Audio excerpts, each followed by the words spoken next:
Dünyada düşünün ki, bir nömrəli korluğun səbəbi diabetdir. Zəli qoydururlar, hicam elətdirirlər. Bu piyələnməyə səbəb olur. Alfa-Xrom, artıq çəkidən azad ol. Hər birinizi xoş gördük, dəyərli dostlar, dəyərli izləyicilər. Bugün şəkərli diabetdən danışırıq. Şəkərli diabet nədir? Bu xəstəlik nədən yaranır və bu xəstəliyin müalicəsi doğru şəkildə necə aparılmalıdır? Bugün şəkərli diabetlə bağlı sizi maraqlandıran bütün suallara müsahibəmizdə cavab tapacaqsınız. Studiyamızın qonağı Baku Medical Plaza Klinikasının endokrinologiya şöbəsinin rəhbəri doktor Hidayət Məmmədzadə və doktor Humay Fərzəliyevadır. Xoş gördük. Təşəkkür edirik. Necəsiniz? Sağ olun, təşəkkür edirik. Yaxşı olasınız. Şəkər xəstəliyi ümumiyyətlə doktor nə deməkdir? Bu xəstəlik nədən yaranır? Gəlin izləyicilərimizə öncə xəstəlik haqqında məlumat verək. Bütün izləyicilərinizi sizlərə salamlayıram. Təşəkkür edirəm. Çox gözəl aktual mövzuya toxunmusunuz. Şəkərli diabet qlobal bir xəstəlikdir. Çox mürəkkəb bir xəstəlikdir və xəstəliklər qrupudur. Bu qanda bizim əsas vacib olacaq enerji daşıyıcımız olacaq, yanacağımız olacaq. Qlukozanın lazım olacaq hədlərdən çox yüksək olması səbəbindən biz buna tibb dilində xroniki hiperqlikemiya deyirik. Bütün orqanizmin virus mənşəli olur. Pozulması ilə gedən çox ciddi kompleks xəstəliklər qrupudur. Nə üçün qrupu deyirik? Çünki bunun əsas əhali arasında daha rahat olsun deyə bilinən iki növü var. Tip 1 və tip 2 diabet. Tip 1 diabet insülin hormonunun çatışmazlığı ilə gedən bir xəstəlikdir. Şəkərli diabetin ana mexanizmi insülin hormonunun əsikliyi, yoxluğu, tip 1 diabet deyirik və ya təsirinin təsirsiz olması. Biz buna insülin rezistentliyi fonunda yaranmış tip 2 diabet deyirik. Daha çox əhalinin əziyyət çəkdiyi qrup budur. İnsülin hormonunun əsikliyi və ya çatışmazlığı ilə və bunun nəticəsində qan şəkərinin yüksəlməsi ilə gedən xronik bir xəstəlik olduğunu bilirik. Şəkərli diabet bəşəriyyətin özü qədər qədimdir. Şəkərli diabet insanın bir xəbərdarlıqdır. Çünki ağırlaşmalar var bu xəstəliyin. Bir orqanizmin fəryadıdır, hüceyrələrin fəryadıdır. Hüceyrələr acdır, qlukozasızdır, enerjisizdir. Düşünün ki, biz insan orqanizmin bir şəhərə bənzətsə yolları var, avtomobillər var. O yanacaq qlukozadır. Düşünün ki, bütün avtomobillərin yanacağa ehtiyacı var. Amma benzin yollarda axıb gedir. Düşünün, bax belə bir. Çünki o qlukozanı hüceyrəyə aparıb çatdıran maddə insülindir. Bu insülin hormonunda yoxdur, əskiklik var. Biz bunu dərman şəklində yerinə qoymalıyıq. Yaxud da insülinin səsi eşidilmir hüceyrələr tərəfindən, bədən tərəfindən tanınmır. Belə bir mürəkkəb mexanizm inkişaf edən bir xəstəlikdir. Bizim aldığımız hər bir şəkərli bir şərbət, bir qurtum orqanizm üçün fəlakətlər ola bilir. Diabetli xəstələr üçün əslində qalsa çox önəmli olan məsələ ağırlaşmalardır. Gənc yaşlarda infarktlar, korluq, dünyada düşünün ki, bir nömrəli korluğun səbəbi diabetdir. Və dializ xəstələri, amputasiyalar. Burada şəkərli diabetin xüsusi bir kütlə payı vardır. İnsülin hormonu kəşf olunana qədər şəkərli diabet birmənalı ölüm idi. Yəni şəkərli diabetin müalicəsi yox idi. Bu xəstəlik insanların, həkimlərin gözü qarşısında ölürdü bu insanlar.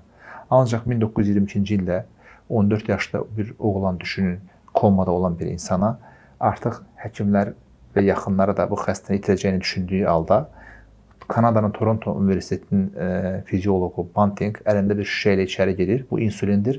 Sizi xilas edə biləcək.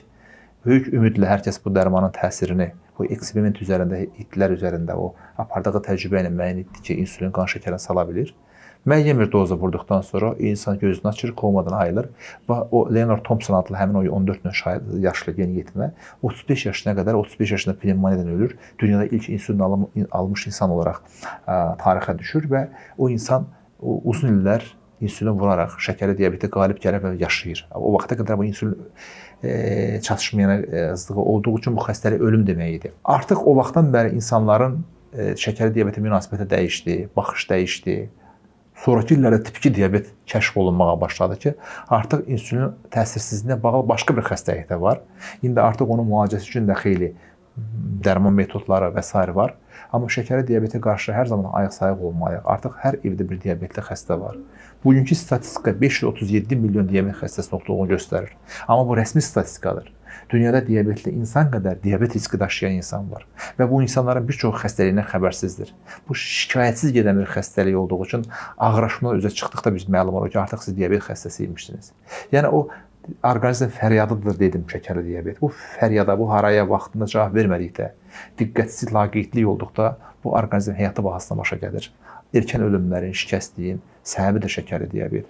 Amma idarə edə bilirsə bu xəstələr uzun müddət aktiv sağlam həyat tərzində keçirib yaşaya bilirlər. 14 yaşlı gəncdən danışdınız. Maraqlıdır, bu gənc 14 yaşında xəstəliyi necə tapıb? Qidadanmı tapıb, yoxsa bu xəstəlik genetikdirmi, ona atadan, anadan yaxud da ki, qohumlardan ötürü? Bəli. Şəkərli diabetin bilinən bir səbəbi yoxdur. Bu polietioloji xəstəlikdir, yəni çox səbəbli xəstəlikdir. Daha çox tibbdə şəkərli diabet olaraq ilk olaraq bilinən tip 1 diabet, insülin tələbli diabet, insülin hormonu çatışmazlığı ilə əlaqədar yaranır. Bunun genetika ilə çox da böyük bir əlaqəsi yoxdur. Düzdür, şəkərli diabetdə genetik yaxınlıq önəmlidir. Mən ailə tanıyıram deyək, 5 bacıda 5 də diabetdir. Bizim yəni yaxın ətrafda siz belə yəni eşitmiş olursunuz, bilirsiniz. Yəni ailə üzvlərində bir cəsin diabet var. Atasında var, anasında var, uşaqlarda da var. Yəni ailə şəcərəsində diabetli ailələr çoxdur bizdə. Ancaq tək də işi genetikanın üzərinə atmaq olmaz. Düzdür, genetika, genlər önəmlidir. Bizim qədərimiz, qismətimizi biz onları dəyişdirə bilərik genetikamıza. Amma həyat tərzini dəyişdirə bilərik. Düşünün ki, genetikasında şəkərli diabetin meyilli olan bir insan, atada varsa, yaxud anada varsa 30% onun diabet olma ehtimalı var. Ata və ananın hər ikisində, atamız və anamızın hər ikisində varsa, bizim diabetli olma ehtimalı 70%. Yəni risk çox artır. Amma etmək olar ki, 30% şanslı qrupa düşə bilərik. Düşünün ki, yanlış həyat tərzi, yuxusuzluq, artıq çəki, fast food qidalanma, zərərli vərdişlər, dərmanlar və s. zamanla bu cür deyək əlavə risk faktorları şəkərli diabet artıq var edir. Yəni genetik yaxınlıq çox önəmlidir, amma hər zaman şərt deyil. Genetik yaxınlıq daha çox tip 2 diabetdə önəmlidir. Tip 1 diabetdə insülin tələbli diabet o qədər önəmli deyil. Burada həmin o 14 yaşlı gənc yeniyetmədə diabetin yaranma səbəbi çox vaxt virus mənşəli olur. Müəyyən virus infeksiyaları var ki, bunun içərisində qrip virusu, paraqriplərdir, parotit virusudur, Epstein-Barr virusu, nə bilim, COVID vaxtı diabetli xəstələr müəyyən qədər təkan verir, çoxaldır, müəyyən qədər istər-istəməz. Yəni virus infeksiyası burada çox önəmlidir. Mədalatı vəzn düşünün bir orqandır, o bədən üçün ki, o əhəmiyyətli hormon istehsal edir. İnsülin hormonu. O hüceyrələr zədələnirsə, yaxud da xəstə deyək mədalatı vəzn əməliyyat olunursa, müəyyən dərmanlar təsirindən deyək bir həmin hüceyrələr bir aqressiyaya məruz qalırsa, fəaliyyətdən qalır və nəticədə insülin hormonu çatışmır və insanda tip 1 diabet başlayır. Amma insülin tələbli olmayan diabet, tip 2 diabetdə isə burada faktorlar daha çox xəstənin həyat tərzi ilə əlaqədardır, dərmanlarla əlaqədardır. Bəzən hamiləlik zamanı insülin rezistentliyə bağlı diabet meydana çıxa bilər. Yəni qərəz diabet çox səbəbli bir polietioloji xəstəlikdir. Bəs şəkərli diabet olduğumuzu necə anlaya bilərik? Bunun hansısa bir əlaməti varmı, yaxud da ki, hansı analizlərlə bunu təyin etmək olur? Diaqnostikası çox sadədir əslində qalsa. Acı qan şəkəri, toxruq qan şəkəri və 3 aylıq qlükoz olaraq əhali arasında bilinən glikohemoqlobin. Bu 3 analizlə şəkərli diabetin diaqnozu qoyulur. Şəkərli diabet uzun illər şikayətsiz gedər, xəstənin xəbəri olmaz. Xəstə 10 ildən diabet olaraq şəkərli diabet xəstəliyi olduğundan xəbəri olmaz, bilməz. Şikayətlər başlayan bəzən gec olur. Ona görə erkən diaqnostika çox önəmlidir.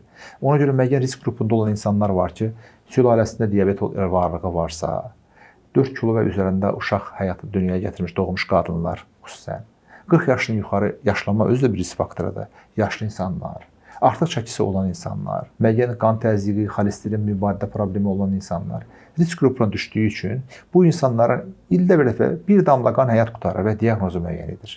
Yəni bu insanların sadəcə bir ac qarnına, gecə yuxusundan sonra ac qarnına, damar qanından, qan şəkəri ölçməklə şəkərli diabet olub-olmadığını bilə bilirik. Önəmli bir mesajım glikometrlərlə çox vaxt evdə hər kəsdə, çox vaxt hər ailədə artıq bizim toplumumuzda da deyək diabet xəstəliyi çox yayğındır. Bir glikometr var. Glikometrlər diaqnostik məqsədlər deyil. Var olan diabetli xəstə, diabet diaqnozu qoyulmuş xəstələrə monitorinq üçün lazımdır. Yəni məndə də bir şəkər varmı, yox deyə barmaqla ölçüm olmaz. Mütləq bunun üçün damar qanından yoxlanılmalıdır. Gərəksə şəkər yükləmə testi olunmalıdır poliklinik şəraitdə və 2 saat sonrakı qan şəkərinə baxırıq. Yeməkdən sonrakı postprandial qlükoza dediyimiz şəkərin miqdarı əgər 200 mg desilitrin üzərindədirsə və yaxud da acı qan şəkəri 126 mg desilitrin 7 mmol-un üzərindədirsə, o zaman sizdə həyat boyu davam edəcək şəkərli diabet xəstəliyi vardır deyirik. Glikohemoqlobin 3 aylıq qlükoza son 3 ayın ortalama bir göstəricisidir. Glikemik kontrolun da qızıl standartıdır. Bu göstəricidə 6,5%-in üzərində olursa, 6,5, 6,5%-in üzərindədirsə, bu insanlarda şəkərli diabet diaqnozu qoyulur. Amma yaxşı olar ki, bu göstərici 2 dəfə tək konfirmə olunsun. Yəni bir dəfə yoxlamaqla yox, 2 dəfə ən azı yoxlanılmalıdır ki, diaqnoz təsdiq olunsun. Və şəkərin dediyim bu acıq, toxluq, qan şəkəri və qlikemoqlobin göstəriciləri təkcə diaqnostik məqsədlə deyil, eyni zamanda bunlar bizim xəstəliyin dərəcəsini də müəyyən edir. Xəstə insan var, şəkəri deyək 130-dur, bir şəkəri 300-dür. Bunlar yeni risk daşımırlar. Yəni o rəqəmlər bizim üçün eyni zamanda xəstəliyin riskini, onun ağırlaşmaların varlığını da müəyyən bizə sözlər deyir. Yəni diaqnostikası çox asandır.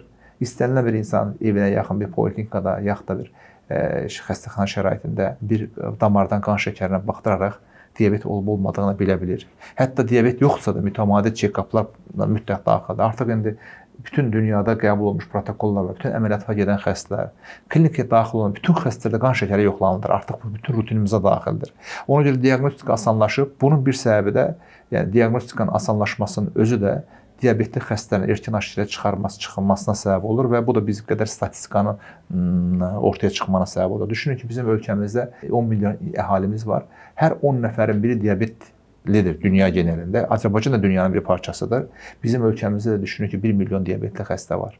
Rəsmi statistika o qədər olmasa da, ortalama bu qədər diabetli xəstəmiz var. Yəni bizim küçədə rastlaşdığımız hər 3 insanın ikisi biri diabet, biri də diabetə adaydır, diabetə namizəddir. Düşünün ki, yəni vəziyyət bu dərəcədə çətindir. Bu da bizim qidalanmamızla, yuxu rejimi pozulması ilə, artıq çəkinin çox-çox əlaqədar olan bir məsələdir. O zaman belə demək olarmı ki, məsələn, artıq çəki bərabərdir şəkərli diabet? Yəni günahkar bizim artıq çəkimiz... Hər zaman deyil. Çünki diabet dediyim kimi bir neçə xəstəliklər özünə birləşən bir xəstəliklər qrupudur. Tip 1 diabetli xəstələr var ki, bunlar arıq insanlarda, uşaqlardan diabetidir. Onlara çəki çox da rol oynamır. Burada məadaltı vəzn adacıq aparatının virus və yaxud da başqa dərmanlar tərəfindən zədələnməsi nəticəsində insulin hormonu çatışmazlığı gedən bir xəstədir. Kilo ilə çox da əlaqəsi yoxdur. Alfa-xrom, artıq çəkidən azad ol. Hansı dərmanlar məsələn zədələyə bilir onu? Məsəl üçün çox dərmanlar var ki, bunlar qan şəkərini yüksəldə biləcək bu kateqoriyaya aiddir. Bunlar ən birinci steroidlər, prednizolon, deksametazon qrup dərmanları ki var, steroid hormonlar. Bunlar misal üçün qan şəkərini yüksəldib ikincili diabet yarada bilir. Bəzən sekundar diabet səbəbi, medikamentoz diabet dediyimiz bir diaqnoz ortaya çıxarır. Amma bəzi insanlar var ki, deyək, sinir xəstələri, revmatik xəstələr bu dərmanı içmək məcburiyyətlidirlər. Yəni o dərman da həyat qurtarıcı bir dərmandır, deyil, steroid qrupu dərmanlar. Amma bunların bir əlavə təsiri kimi qan şəkərinin yüksəlməsini də biz nəzərdə saxlamalıyıq. Statinlər bəzən qan şəkərini yüksəldə bilir, önəmli bir qrupdur. Bəzi qrup antibiotikləri var, bəzi qrup immun checkpoint inhibitorları, bəzi preparatlar var ki, bunlar qan şəkərini yüksəldə bilir. Bunlar az bir qrupdur, dərmanlara bağlı qan şəkərinin yüksəlməsi. Amma bizim günümüzdə bəli, əsasən dediyiniz çəki problemi tip 2 diabetli xəstələrin 90%-ə qədər əhatə edən bir qrupdur və bunun da daha çox səbəbi artıq çəkidir. Yəni artıq çəki metabolizmanın iflasıdır, artıq çəki şəkərli diabeti başladan bir səbəbdir.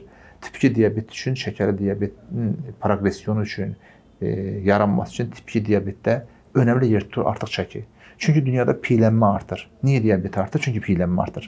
Piylənmə ilə bunun artması paralellik göstərir, mütənasiblik göstərir.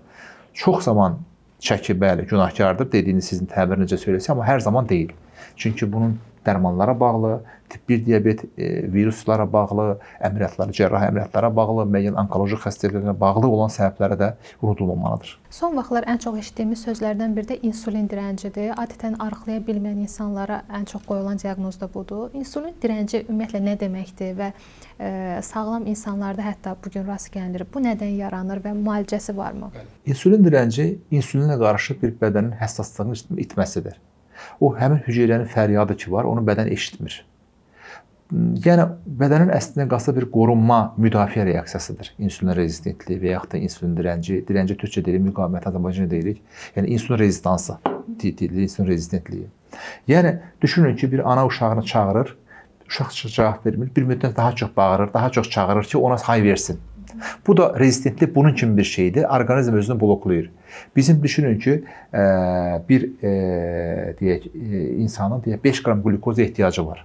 Daha fazla qlukoza daxil olursa, qlukoza toksik bir maddədir, hüceyrələri öldürür. Orqanizm özünü bloka alır, qapıları bağlayır, bloklanır və artıq o qlukozanın girişini saxlayır. Yəni çox qlukoza alıb məhv olmaqdansa ac qalmağım daha çox önəmlidir məntiq ilə. Orqanizm bunun bir müdafiə, kompensator olaraq o qlukozanı içəri almağa qarşı bir rezistentlik göstərir. Gərəyindən artıq daxil olan qlukoza hüceyrə üçün toksik olduğu üçün orqanizm onu bloklayır. Bizim orqanizmin 5 qram qlukoza ehtiyacı var. O gün ərzində bir meyvə Yeməklə ödənilir. Görün biz amma nə qədər qlukoz alırıq? Külli miqdarda. Bəzən düşünün ki, bir çay süfrəsində insan qlukozla, şirniyyat, tatlı, mürəbbə, tortlarla 2000 kalori, 3000 kalori enerji alır. Bu piyələnməyə səbəb olur. Amma orqanizm nə etsin? Kompensator olaraq artıq hüceyrələrə bloklamağa, ac qalmağa üstünlük verərək bir blok rejiminə keçir ki, o glukoza bizə daxil olmasın. Amma bu bloklanmanın fəsadı da insulin rezistentliyi, hüceyrələrin bloklanmağı, hüceyrələrin ac qalmağına və ölməyinə səbəb olur. Yəni, insulin rezistentliyi başlayan bir prediabetdir, pre-prediabetdir. Biz bunu müxtəlif yollarla karo indeksi, HOMA indeksini yoxlamaqla əhali arasında artıq çox belə dəbdə olubdur, yoxlamaq edirik. Amma hər zaman bunlar həqiqət əks etdirmir. Mən belə bir deyim, əgər piyələnmə problemi varsa, artıq çəki varsa insulin rezistentliyi var. Əksər hallarda insulin rezistentliyi piyələnmə ilə çox bərabərdir və bunun müalicəsi də çox vaxt sağlam həyat tərzi və arıqlama ilə də. İndi olur ki, bəzi medikamentoz üsulların da burada təsiri var, amma kömək etmək olur təbii ki, amma ən önəmli şey insulin rezistentli, insulin sensitizerlər var, müəyyən preparatlar var ki, buna təsir etmək olur. Amma ən önəmli mən həkim kimi düşünürəm, sağlam həyat tərzi, sağlıqlı arıqlamaq, kilo verməklə insulin rezistentliyini və bununla da diabet riskimizi ortadan qaldırmış ola bilərik. Alfa Xrom, artıq çəkidən azad ol. İcazənizlə Xeyla xanım, mən də bir daha sizi salamlayıram, dinləyicilərimizə həmçinin. Mən Hidayət bəyin söylədiklərinə əlavə olaraq nə təklif etmək istərdim. Yəni, insulinə həssaslığı artıran maddələr haqqında söhbət getdi. Sözsüz ki, bu həkimlərin müalicə çeşidində xeyli belə preparatlar var, dərman vasitəsi olaraq və s. Amma yenə də Hidayət bəyin sözlərinə qüvvə olaraq. Yəni, həm həyat tərzini dəyişməklə yanaşı, qidalanma tərzini dəyişməklə yanaşı, hansı ki, piyələnməsi və şəkərli diabet ikinci tip olan pasientlərdə bəzən bu problemi aşmaq çox çətin olur, pəhrizə oturmaq çətin olur, aclıq hissinə dəf etmək çətin olur. Azərbaycan bioloji aktiv qida məhsulları bazarında bəzi məhsullar var, hansılar ki, bu patologiyalarda və ya bu problemlərdə pasientlərə həlli yolunu tapmağa yardım edir. Məsələn, Alfa Xrom adlı bir məhsul var, hansının ki, tərkibində 2 komponent var. Bunların biri xromdur. Xrom insulinə həssaslığı artıran komponentdir. Təbii maddədir, sözsüz ki, və həmin pasientlərdə iştahı və şirniyyata meyli azaltmağa yardımcı olur və hüceyrə səviyyəsində, toxuma səviyyəsində şəkər mübadiləsini tənzimləməyə yardımcı olur. Bundan başqa alfa-lipoy adlanan maddə var, hansı ki, alfa-lipoy yağ mübadiləsinə müsbət təsir göstərir. Paralel olaraq şəkərli diabetli pasientlərdə çox rast gəlinən və onların həyat keyfiyyətinin pisləşməsinə və hətta ölümünə səbəb ola bilən ağırlaşmaların yaranmasına profilaktik qarşısını alma yolunda bir dəstək göstərir. Məsələn, bunlardan ən çox klinik tədqiqatlardan da keçmiş xüsusiyyət diabetik neyropatiya deyilən patologiyadır. Hansı ki, şəkərli diabetli pasientlərdə bəzi sinirlərin zədələnməsi ilə yanma hissi, keymə hissi, paresteziya deyilər, yanlış bir hissiyatların olması ilə müşahidə olur. Amma bu xronik xəstələrdə daha çox ön plana çıxır. Bu pasientlərdə bəzən ağır formalarda hətta doktorun bayaq söylədiyi amputasiyaya qədər gəlib çıxara bilər. Sözsüz ki, bu kompleks yanaşmadır və şəkərli diabetli pasientin istər-istəməz endokrinoloq mütəxəssis nəzarəti altında olması və kompleks yanaşma olması lazımdır. Həm həyat tərzi dediyimiz kimi qidalanma tərzi, dərman müalicəsi və yanaşı olaraq kompleks müalicənin içərisində alfa xrom tipli bioloji aktiv qida məhsullarının daxil olunması ola bilər ki, yenə də məqsədimiz bu pasientin həyat keyfiyyətini yaxşılaşdırmaqdır. Qida əlavəsindən danışdıq, sağlam qidalanmadan danışdıq. İstədik dərman məsələsinə də toxunaq. Şəkərli diabetin müalicəsində istifadə olunan dərmanlar, bu dərmanların hər hansı bir bayaq sadaladığınız, məsələn, bəzi dərmanlar kimi yan bir təsiri varmı, zərəri varmı və bu dərmanları biz ömürlükmü istifadə etməliyik? Çox maraqlı sualdır, çox doğru deyirsiniz. Human xanım dediklərinə bir əlavə də eləyim ki, yəni diabetik neyropatiyalar çox aktual bir xronik ağırlaşmadır və şəkərli diabetin özü ilə yaşlı bir ağırlaşmadır. Qan şəkəri yüksələndə artıq sinirlərdə zədələnmələr başlayır və uzun illər bu insanlarda paresteziyalar, keymə, sabaha qədər yandırıcı ağrılar başlayır. Ən gözəl müalicə qlikemik kontroldur. Qan şəkəri qaydasında olmalıdır. Qan şəkəri qaydasında olan xəstələrə yanaşı olaraq təbii ki, neyropatik dərman maddələri verilməsi də işə mütləq şəkildə müsbət təsir edəcəkdir. Dərman vasitəsi təbii ki, hər dərmanın müsbət təsiri və əlavə təsiri, arzuolunmaz effektləri var. Biz bunu xeyir və fayda və zərər nisbətini bir ölçüb biçərək xəstəyə təyin edirik. Diabetin müalicəsində əsas önəmli müalicə insulin terapiyasıdır. Xüsusən tip 1 diabetli insanlar üçün insulin terapiyası artıq bu insanlar üçün həyat deməkdir. İnsülin düşünün ki dünyada 3 dəfə Nobel almış və ən çox öyrənilmiş bir molekuladır. İnsülindən çox, yəni bəşəriyyətə bəlkə fayda verəcək bu insülinin kəşfi həyat xilas edən bir kəşf oldu. Yəni 22-ci ildə həmin olan. Artıq şəkərli diabetin müalicəsində bir inqilab yarandı. Diabetologiya üçün yeni bir əsr başladı, era başladı. İnsülin müalicəsi təlimat gərəkdirən bir müalicədir. Biz xəstəyə 6 vaid deyirik, gözü görməz, 60 vaid vurar, hipoya girər, ölər. Yəni mütləq biz bu xəstəyə, yaşlı insanlara, yaxınlarla gəlməyinə xahiş edirik, bir diabet təlimi veririk. İnsülinin vurulması, saxlanılması, istifadədə daşınması çox önəmli bir dərsdir. Biz mütləq bu xəstəyə təlimat veririk ki, xəstə həmin yan təsirlərdən qaçmasın. Burada insülinin xəstə az vurar, şəkəri yüksək olar, çox vurar insülin xəstə komaya girə bilər və uzun müddət yanlış dozlarda vurursa xəstə, tip 1 diabet xəstə əlavə kilo alar və s. Bu ayrı bir mövzudur. Tabletlərlə əlaqədar təbii ki, hər xəstə, düşünün ki, deyək bugün 15 diabet xəstəsinə baxmışam, heç bir müalicə eyni deyil. İnsanlar çox fərqlidir və müalicə çox fərqlidir. Hər xəstənin resepti sanki bir həyat əsəridir. O xəstənin həyat layihəsidir və hər xəstə fərdi individual olaraq dəyərləndirilməlidir. Və biz çalışmalıyıq, həkimin maksimum bacarığı ondan ibarət olmalıdır ki, xəstəyə zərəri az olan, yaxud da mövcud zərərlərdən qaçınaraq faydalı tərəflərini xəstəyə gətirə biləcək müalicə istifadə eləsin. İndiki günümüzdə misal üçün müəyyən qrup preparatlar var ki, sidina şəkəri atır.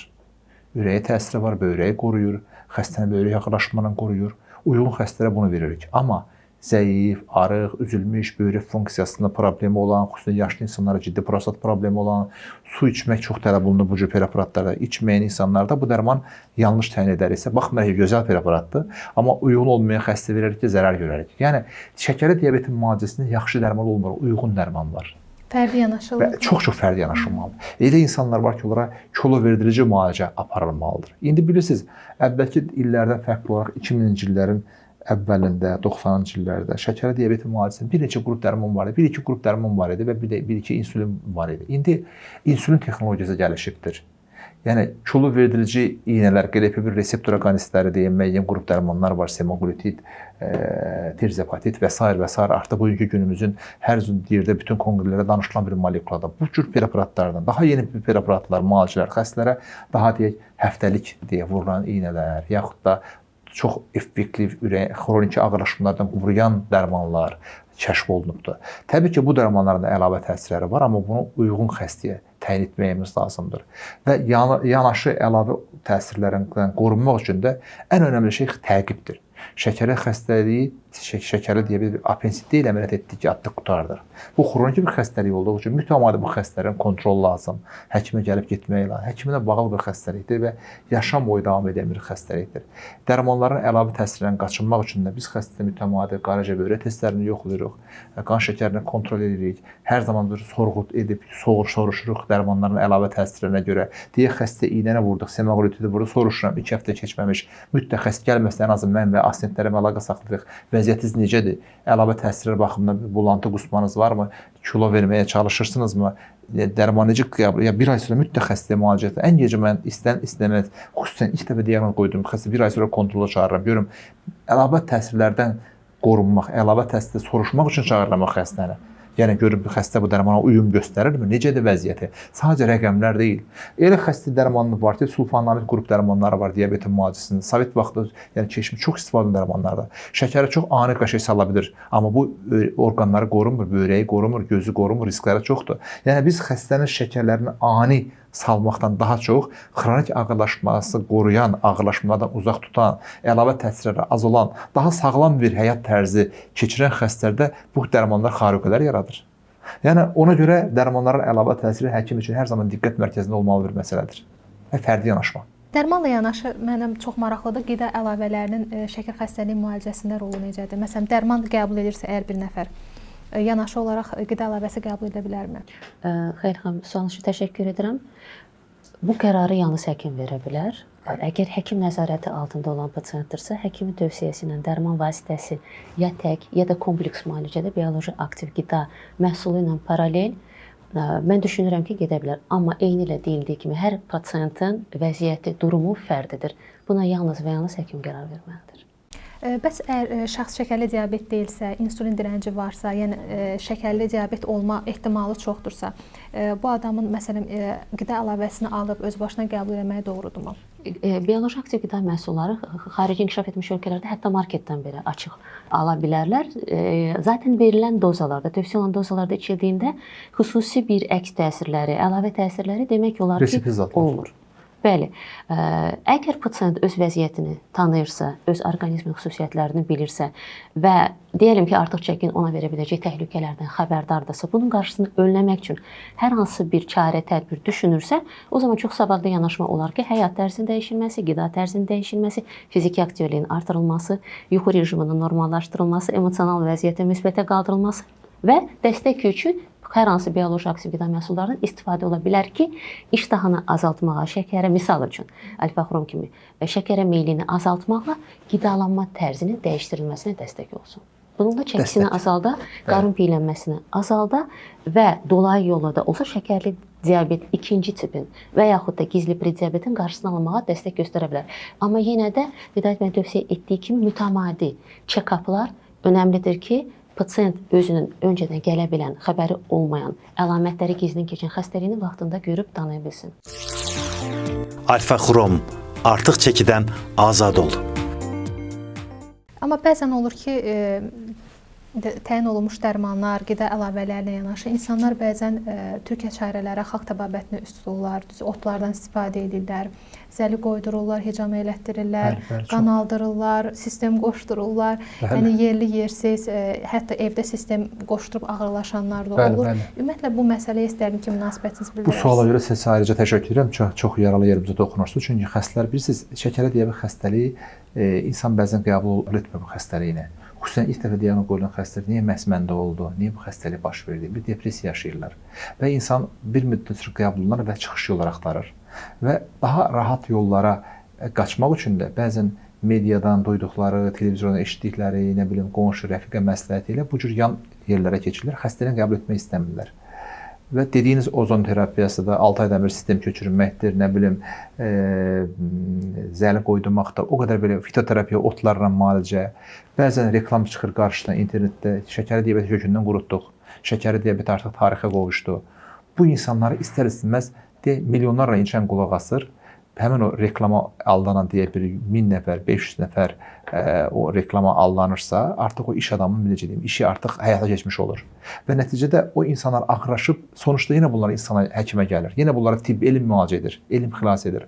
Ona görə mən bilməyən şəkildə əhalimizə, izləyicilərimizə bu mesajı vermək istəyirəm. Qətiyyən anlanmasına bu cür şeylərə. Şəkərli diabetin əsas maddəsi, əsas bizim önəmli vurğuladığımız məsələ diabet təlimidir.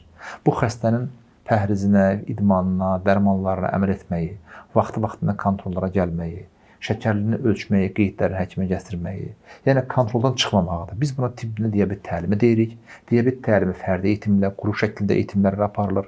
Diabet təlimi şəkərli diabetin müalicəsində ən vacib olan məsələdir. İkinci pəhriz müalicəsidir. Üçüncü idmandır, fiziki fəallıqdır. Dördüncü də dərmanlar. Dərmanlar da insulindir, insulin özü də bir dərmandır və tabletlər və injektabl terapiya dediyimiz yəni iynələr, arıqladıcı iynələrdir. Hansı ki, bunlar həkim nəzarətində olmalıdır. Bundan başqa hər hansı bir fitoterapiyanın, ozon terapiyanın, sistemlərin, hər hansı bir otlarla müalicə, heç bir şəkərli diabetin müalicəsində, fundamental elmdə yeri yoxdur. Biz bunu ömrünü, həyatını diabetə həsr etmiş bir həkim olaraq, mütəxəssis olaraq deyirəm. Heç bir elm əsası yoxdur. Xəstələrimiz, insanlarımız bu cür belə deyim, o köməkçi, yardımçı, alternativ tibbə, bu cür fitoterapiya, nə bilim, digər bu alternativ müalicələrə, zəliyə, ozona, nə bilim, nələrəsə vaxtlarını itirməməyini tövsiyə edirəm. Sonra ağırlaşmalarla gəldikdə o insanları vəziyyətdən çıxarmaq üçün xeyli zaman sərf etməli oluruq. O baxımdan belə işlərə aldanmasınlar. Elm var, həkim təyinatı var, doğru düzgün mütəxəssisə getsinlər, doğru düzgün müalicələri alsınlar. Əgər müalicə təyin olunubsa, dərmanları vaxtı-vaxtında qəbul etsinlər, kontroldan çıxmasınlar, diabet təlimini əməl etsinlər ki, bu xəstəliyinə dost olsunlar. İstərdim son olaraq qidalanma məsələsində toxunaq. Şəkərli diabet xəstələri nələr yeməlidir, nələr olmaz və bir də bir maraqlı məqam var. Bəzi insanlar deyir ki, mən şəkər yemirəm, mürəbbə yemirəm, nə bilim, şirin çay içmirəm, amma bir oturuma bir dənə çörək yeyir məsələn. Ümumiyyətlə şəkər qəbul etməsək belə yediyimiz o qidalar çörəkdir, nə bilim, ağundan hazırlanmış məmulatlar da onlar şəkərimizi qaldırırmı? Əlbəttə, yəni çörək özü də şəkərdir. Biz bilirsiniz toplum olaraq çörəyi çox yeyən bir toplumuq, xalqıq. Biz hər zaman süfrədə çörək var. Hər evə gedən ən azından nəsə bir şirniyyat, kökə, nəsə bir şey var. Biz insanlar şəkər dedikdə sadəcə pesox, şəkər tozunu nəzərdə tuturlar ki, buraya da mürəbbəni uzaqbaş nəzərdə tuturlar. Amma bilmirlər ki, evdə olan bütün pereniklər, peçenyələr, vafillər, mürəbbələr, nə bilim, onlar hamısı şəkərdir. Yəni çörək özü də şəkərdir. Yəni bacardıqca bunlara çox minimalize etmək lazımdır. Adi makaron, yəni bunlar ham bal, yəni təbii baldı qəbul edir. Amma şəkər xəstəsi bu sizə məsləhət deyil, ya da çox məhdud miqdarda istifadə olunmalıdır. Yəni əslində qalsa pəhriz məsələləri hər kəsə aiddir, diabetik xəstələrə xüsusilə aiddir. Burada ən önəmli qadağan etdiyimiz şeylər bətir şəkərdir və un məmulatlarıdır, konserv etmiş qidalardır, zərərli vərdişlərdir. Hər kəsə məsləhət gördüyümüz qida davranış dəyişiklikləridir. Bunlar diabet xəstələrimiz üçün də çox önəmlidir. Amma deyək, ət məmulatlarıdır, yağdır, ağartı məhsullarıdır, tərəvəzlərdir, çox şirin olmayan meyvələrdir. Bunlar diabet xəstələrimiz üçün də məhdudiyyəti yoxdur, qəbul edə bilərlər. Su içməyi çox məsləhət görürəm. Diabetin xəstənin bədəni susuzdur, quruyur. Bizim əhalimiz çox da su içən deyil. Uzaqbaşı çay içir, onda yanında tatlı mürəbbə şirin var. Ona görə su içməyə çox diqqət etsinlər, yeməkdən qabaq içsinlər, oturaraq qurtumla içsinlər. Bunun hamısının gigiyenası var, qaydası var. Yəni qidalanma çox önəmlidir. Bu ayrıca geniş bir mövzunun verilişin, söhbətin mövzusudur. Əsasən şəkərə qidlar, xüsusən çörək məmulatlarına çox diqqətli olmalıdırlar və maksimal dərəcədə bunları minimalize etmələrini tövsiyə edirəm. Təşəkkür edirəm Hidayət bəy. Çox sağ olun müsahibəyə görə. Hüma xanım sizə təşəkkür edirəm. Sağ olun. Bugün dəyərli izləyicilərimizə həm şəkərli diabet nədir, nədən yaranır, müalicə yolları necə aparılır, həm şəkərli diabetin müalicəsində qida əlavələrinin rolu haqqında danışdıq. Məncə çox faydalı bir müsahibə oldu. İzləyicilərimizə əgər bəzi suallar qaranlıq qaldısa, sizi maraqlandıran suallar varsa şərh bölümümüz açıqdır, buyurub yaza bilərsiniz. Həkimlə də əlaqə saxlamaq istəsəniz videonun açıqlama bölümündə və videonun üzərində sizə nömrələr təqdim olunacaq. Əlaqə saxlaya bilərsiniz. Belə özünüzə yaxşı baxın, həmişə sağlam qalın. Növbəti videolarımızda görüşərik. Sağ olun. Çox təşəkkür edirəm. Sağ olun. Sağ olun.